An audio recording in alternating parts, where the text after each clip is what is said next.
Basis perjuangan Nahdlatul Ulama. NU adalah keseluruhan komunitas berikut kompleks budaya dan hubungan-hubungan kuasa yang menjadi bagian dari tradisinya.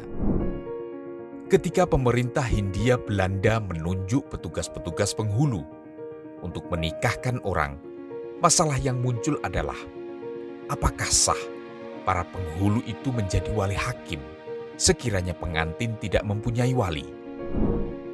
Mengingat yang menunjuk penghulu adalah pemerintahan kafir, kepala negaranya bernama Ratu Wilhelmina yang dalam pandangan Islam adalah ratu kafir. Polemik itu dibahas di Bahthul Masail. Keputusannya adalah sah penghulu menjadi wali hakim.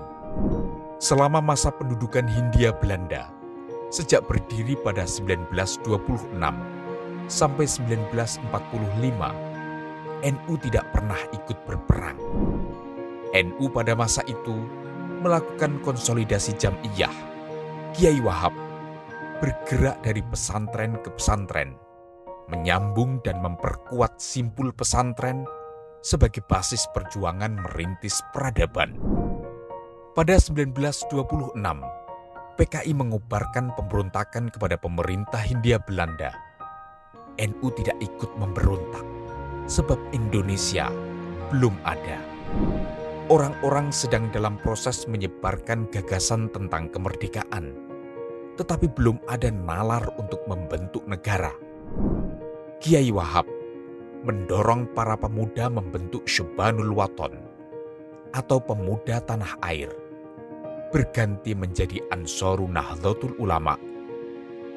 ANO menjadi cikal bakal berdirinya Gerakan Pemuda Ansor.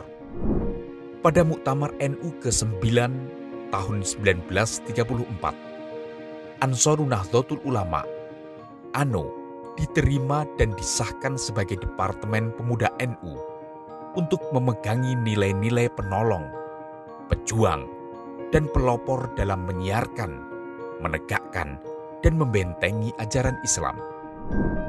Selagi menyambung basis, NU dan para kiai melancarkan perlawanan budaya secara total.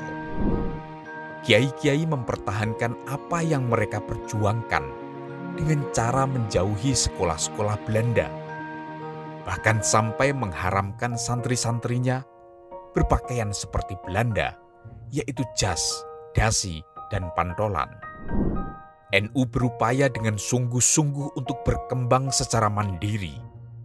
Pada Muktamar ke-14 di Magelang tahun 1939, NU menetapkan rumusan Mabadi' Khaira Ummah sebagai prinsip pengembangan sosial dan ekonomi.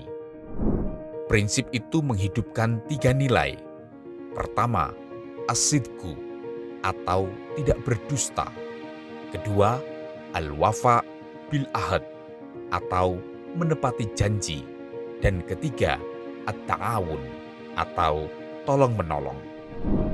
Pada tahun 1940, sebagai penggagas, Ketua NU Kiai Haji Mahfud Siddiq berkunjung ke Jepang untuk melakukan kerjasama ekonomi. Kiai Mahfud Siddiq adalah Ketua Umum Tanfidhiyah pertama yang dipilih oleh Muktamirin.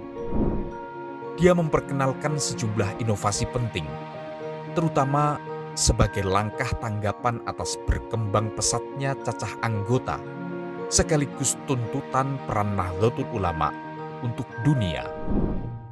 Media menjadi peran penting saat Kiai Mahfud memimpin.